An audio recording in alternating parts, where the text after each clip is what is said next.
Hello everyone! Welcome back again sa aking channel. Today magluluto tayo na simpleng ulam. At etong lulutuin lang natin ay zucchini na merong hibi o kaya dried shrimp. Siyempre may konting carrot. Yan lang po ang lulutuin natin. Maglagay na tayo ng mantika dito sa ating kawali. Siyempre, kailangan painitin natin ng konti yan. Tsaka natin ilalagay ang ating bawang. Ayan. Medyo mainit ng ating mantika. Konti lang yung aking mantika mga kaibigan. Hindi na natin kailangan maglagay ng maraming mantika dahil hindi maganda sa katawan ang masyadong mamantika.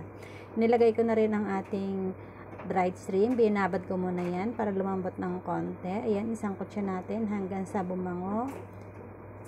Madali lang naluto ito mga kaibigan. Wala nang kailangan na karne dito. Masarap ang ulam na ito. Subukan nyo sa atin dyan sa Pilipinas kung gusto ninyo.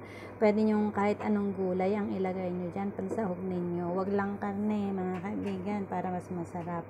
Ayan. Pero kung di naman kayo kumakain ng hibe ay di okay na rin karne. Ayun, nilagay na rin natin ang ating gulay na zucchini at saka yung ating hinihiwa-hiwang carrot. Maglalagay tayo dito ng asin. Konting asin lang. Kung gusto niyo ng maalat, dagdagan niyo rin yung alat niya. At maglalagay na ako dito ng chicken powder. Konti lang din. Dahil wala naman tayong chicken powder dyan sa Pilipinas. Pwede kayo maglagay ng magic sarap o kaya nor cubes ng manok. Kahit anong gusto nyong ilagay na pampalasa mga kaibigan.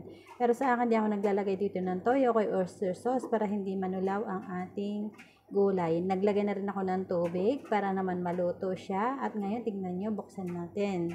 Ayan, luto ng ating ulam, diba? Napakadaling lutuin lang ito mga kaibigan. Parang patula lang o kay upo sa atin. Ayan pala, upo pala ang halos kaparehas nito sa atin. Ito kasi zucchini sa English, yung parang kalabasan na kulay green na pahaba. Ayan. Basta zucchini. Tikman muna natin mga kaibigan kung tama naman yung lasa niya. Kung kulang, dagdagan natin ng asin na pampalasa. Pero kung tama na, okay na lang din yan. Huwag nating sobrahan ng alat kasi hindi na natin makakain pag maalat.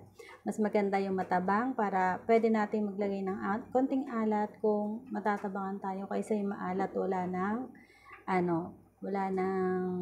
magagawa doon, talagang maalat na siya. Ayan, ilagay na natin dito sa ating lalagyanan ng ating gulay. Napakadali lang na itong lutuin, diba guys?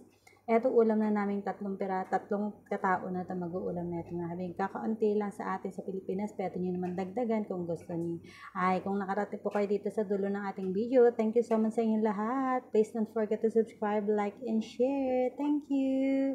Hanggang sa muli mga kaibigan. Bye! Sana nagustuhan niyo ang ating video today. Try nyo din to para naman masubukan nyo. Napakadali lang at tipid pa.